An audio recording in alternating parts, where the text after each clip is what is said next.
Hi, I'm Jill, and I did something that I'm still scared to talk about, all because my rich friend and her money. I slept over at her place on Friday night, and we watched Yes Man with Jim Carrey. You know, the one where the main character makes a bet that he will always answer yes to any offer. At that part, my friend, whose name is Nikki, pauses the film and says, "Do you want $1,000? I wish I had that kind of pocket money to throw around. Of course I wanted it. And then she offered me a challenge. For exactly one day, I had to say yes to everyone. And to make sure it wouldn't be boring, we were going to a club. I had to say yes to every guy who talked to me, and if I could do it, then she would give me $1,000. If not, I had to do a silly dance on the table in the college cafeteria. It was then that I said my first yes, and the nightmare began. We decided that we would need to spend the whole day together, so we went to my house in the morning. Mom, as if she knew, asked if I would help her with the chores or if I was going to be on the phone all day again. I cleaned the whole house, washed the dishes, and mowed the lawn. Fortunately, that's all I had to do that day. The time had finally come to get dressed. For the first time in my life, I would have rather stayed at home, but we were going to the club, no questions asked. We made it through the ID check, and everything was normal. Music, guys, and girls. Everything from that moment on was garbage. Usually, I would have immediately rejected 2 or 3 guys, and no one else would have come up to me. But not this time.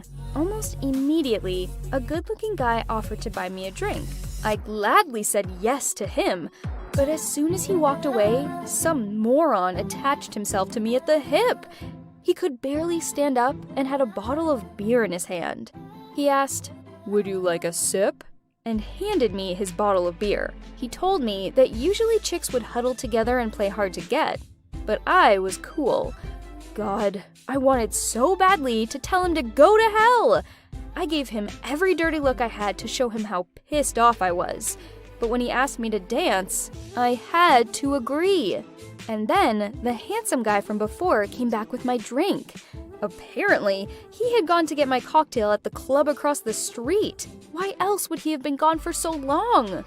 He, of course, went nuts when he saw who I was dancing with. I had to ditch this drunken idiot, but he had decided that I was with him once I had taken a sip of his beer. "Hey, get lost," he said to the handsome man as he handed me a cocktail. He hugged me around the waist, and I was ready to die. Nikki, barely able to keep from laughing, started recording us on her phone. I thought, I could have $1,000 if I can just hold on for another 2 hours, even with this idiot. But Handsome wasn't backing down, and the tension began to smell like a fight. Handsome looked at me and asked if I wanted to go with him. I said yes, and the moron asked, "Aren't you with me?" And again, I answered yes. And then that moron said, "I want to kiss you. Can I?" Oh, God. Why are rednecks always so polite? By the time the most humiliating kiss of my life was over, the handsome man was gone.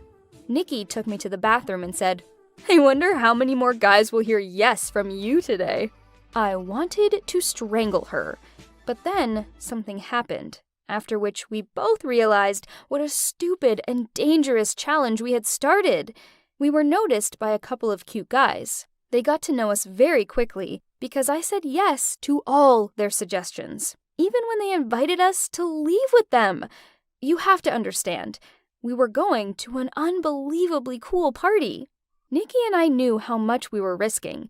Neither of us wanted to go. Then Nikki told me I could say no. "So I won't have to dance in front of the whole school?" "Yes," she replied. But I also wouldn't get the $1,000. I got into the car. Nikki did too, and then the challenge got out of hand. Our knees were trembling. These guys were clearly older than us and seemed sketchy. We left the city. At first, I thought we were going to some private sector. But as we left the city limits, we started down a road that went through the forest. Night. Car. 2 unknown guys.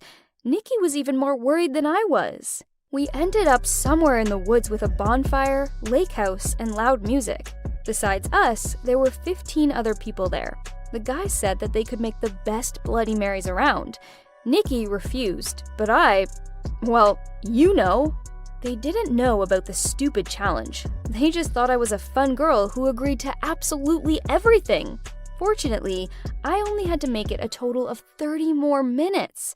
Then we just had to get out of there alive and forget all about this horror story. So I thought. The guys suggested we go for a walk. Of course, I agreed. We went from the river to the forest. They were smiling strangely and talking amongst themselves. My teeth were chattering with fear. I turned around several times, but I never saw Nikki. The guys stopped and asked if I wanted to warm up. I answered, yes. They asked if I had ever done it before. I said, yes. And then Nikki came out from the bushes and yelled at them, "Not today, guys," and that we would be warming up at home. I looked at my watch. There were only 7 minutes until the end of the challenge. The guys started begging to take us home, and with great joy, I told them, no! Nikki and I called a taxi, but we couldn't relax until we were in the car. The whole time, we were thinking that the guys were going to try to stop us. I never got the $1,000, but I didn't have to dance on the cafeteria table either. We canceled the challenge, and Nikki offered to fly us somewhere together. Oh, yes, especially since she was buying. Well, that was my crazy story. Would you be able to finish the challenge to the end? Write in the comments if you've ever done something like that. Would you risk going to the club and saying yes to everyone? Write your answers in the comments.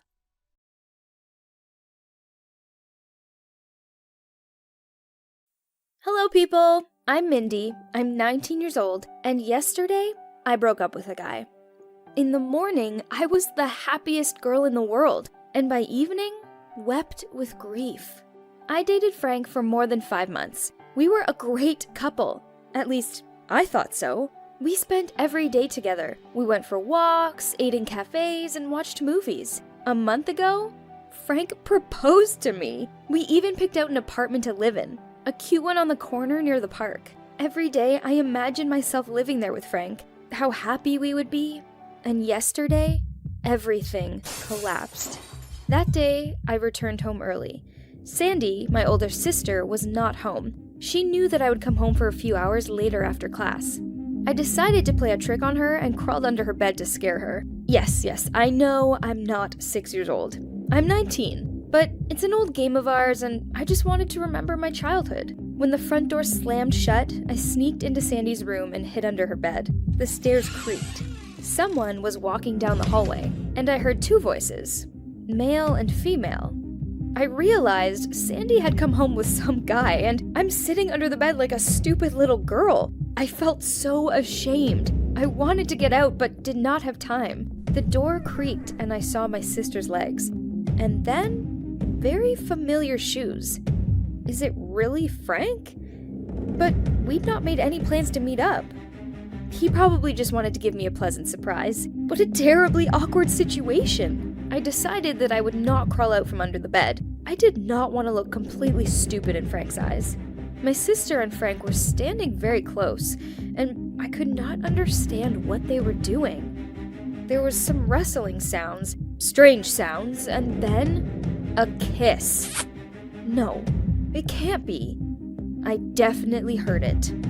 Sandy and Frank went to the bed. I heard the mattress creak. They sat very close. There was the sound of kissing, again and again. I distinctly heard the rustle of clothes and the sound of a zipper unfastening. This was probably Frank's windbreaker. I had given him a fashionable Nike jacket for his birthday.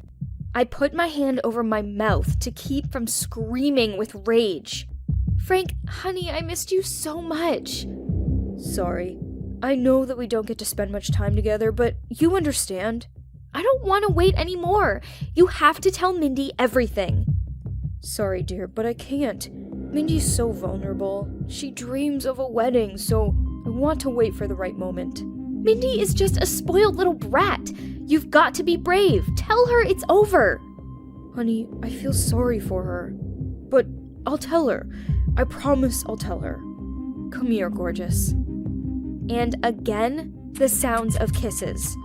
I felt my heart breaking apart. Only at that moment did I understand why poets love this image so much.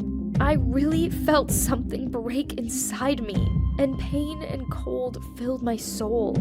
They kissed and told each other sweet nonsense, and I lay there under the bed, quietly sobbing. Even after Sandy and Frank were long gone, I cried and cried. Then I got out, washed and wiped my face. I pulled myself together. When Sandy returned, I confronted her quite calmly. Sandy, I'm sorry. I accidentally overheard one of your conversations. And you know what? You're absolutely right. I really am a naive fool. All this time, I believed you, considered you the closest person to me, and you betrayed me. I'm very sorry that I was so wrong about you. Then I called Frank and said that I no longer wanted to see him. Here I am, sitting in my room, completely alone, and I'm writing this story. I no longer have a sister and no boyfriend. My dreams are shattered. Were you ever betrayed by a loved one? How did you cope with it? And where did you get your strength from?